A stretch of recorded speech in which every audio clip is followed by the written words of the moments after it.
এখানে 10 মিনিট পর ফিরে আসলাম আর এইটা আমি ছেঁকে নিচ্ছি। গুড়ের যে এটা ছেঁকে নিলাম। এখন দিয়ে দেবো এটার মধ্যে চিনি।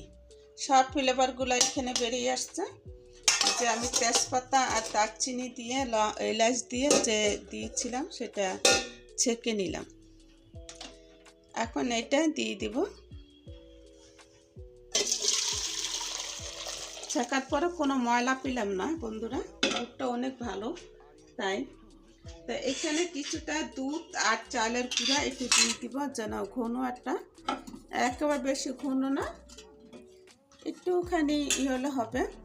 আর আমি কনডেন্স মিল্ক দিয়ে দিব এটার ভিতরে। তা দুধটা যখন দিবেন তখন যেন ফেটে না যায়, আমি গুঁড়ো দুধ দিয়ে দিচ্ছি 1 চা চামচ দিয়ে, আর আধা চা চামচ দিয়ে দিচ্ছি। তা দুধটা দিয়ে তাড়াতাড়ি করে এটা এক পলক দিয়ে এটাকে নেমে ফেলব। আর এটা যত তাড়াতাড়ি এটা গুলে নিয়ে তারপর তাড়াতাড়ি দিবেন, তত তাড়াতাড়ি ভালো। হাই হিটটা একটু বাড়িয়ে দিবেন। এখন দিয়ে দিচ্ছি সেই দুধের মিশ্রণটা। এখন দিয়ে খুব তাড়াতাড়ি নেড়ে চেড়ে নিব। আর দিয়ে দেবো কনডেন্স মিল্ক। চালের গুঁড়োটা দিয়ে নিচ্ছি একটু সামান্য একটু ঘন হওয়ার জন্য। আর দিয়ে দিচ্ছি কনডেন্স মিল্ক। আপনারা কনডেন্স মিল্ক না দিতে চাইলে হবে, আপনি দুধ দিয়েও পারবেন। কনডেন্স মিল্কটা দিলে আর একটু সুস্বাদুটা একটু বেশি না। তো এখানে আমি 3 চামচ কনডেন্স মিল্ক নিয়ে নিলাম বাটির মধ্যে। তা বাটিতে যে দুধগুলো রয়েছে সেগুলো একটু ধুয়ে এটার মধ্যে দিয়ে দিব। ততক্ষণ একটু নাড়াচাড়া করে নেব। আর দেখুন এটা কিন্তু বলক উঠে পড়েছে। এখন এটাকে নামিয়ে ফেলবো। আর এটা সুন্দর মতন হয়ে গেছে। এখন চুলাটা বন্ধ করে দিচ্ছি।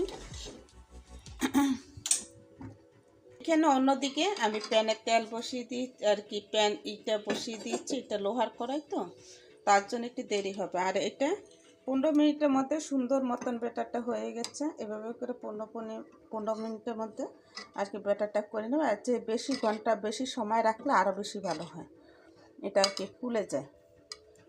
তা আমি এখন দিয়ে দিচ্ছি এক এক করে। ভাজতে সময় লাগবে, কিন্তু অল্প সময়ের মধ্যে হয়ে যাবে।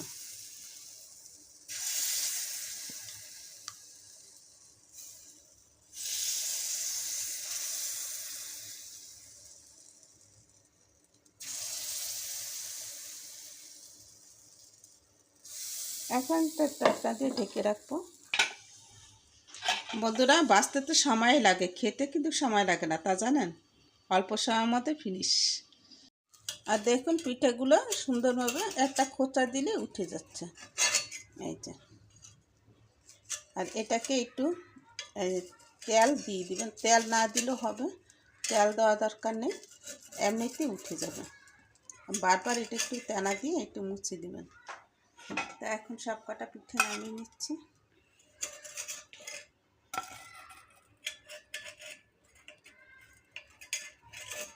লোহার কড়াইতে প্রথম একটু হালকা একটু লালচা কালার হবে, তারপর আবার ঠিক হয়ে যাবে।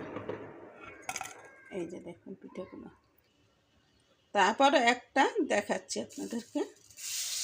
এটা ভাজা কোনো না, কঠিন কাজ না, একেবারে সহজ কাজ। আমাদের কাছে যদি ওই যে মাটির যে একটা এরকম সাজ থাকে, সেটা থাকলে আরও সুবিধা হতো। সেটা আগে বড় বড় পিঠে হতো আর দেখতেও সুন্দর লাগতো। গ্রামাঞ্চলে কিন্তু ওই সাজ দিয়ে এই পিঠেটা বানায়। হ্যাঁ, এখানেও পাওয়া যায় অবশ্য। তা ওটা আমার কাছে নেই বন্ধুরা, একটা ছিল, সেটা ভেঙে গেছে এই পিঠে বানাতে যে। আর কি 2 পাশ থেকে মাঝখান থেকে 2 ভাগ হয়ে গেছে।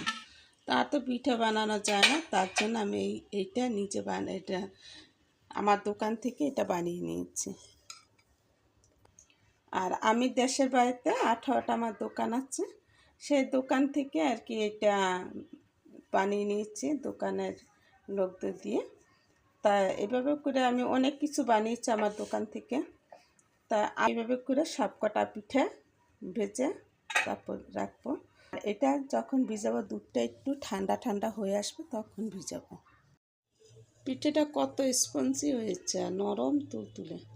এরকম পিঠে বানিয়ে শীতের সময় দুধের রস পিঠে চিতই তো এভাবে করে দিয়ে দিতে পারবেন। এখন হালকা কুসুম গরম আছে, তাই এটা ভিজে একেবারে টইটুম্পুল হয়ে যাবে আর খেতে যে অসম্ভব মজা হবে।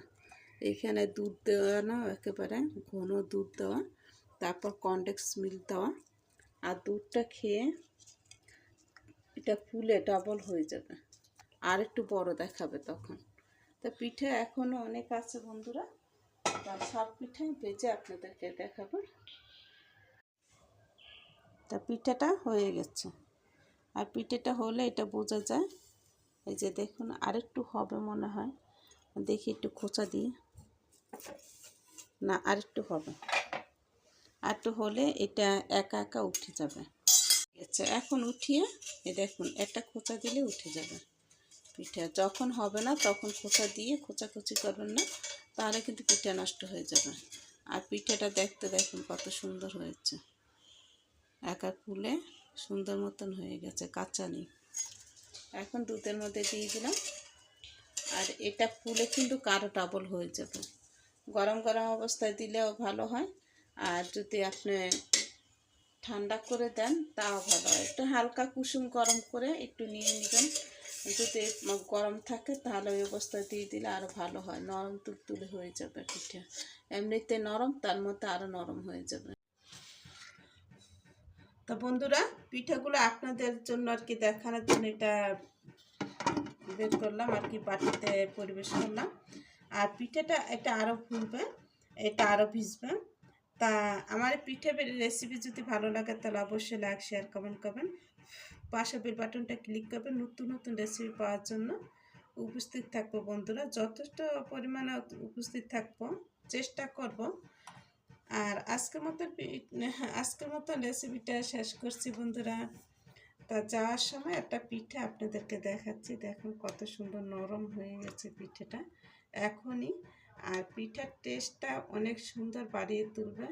একটা আপনাদেরকে খেয়ে দেখাচ্ছি।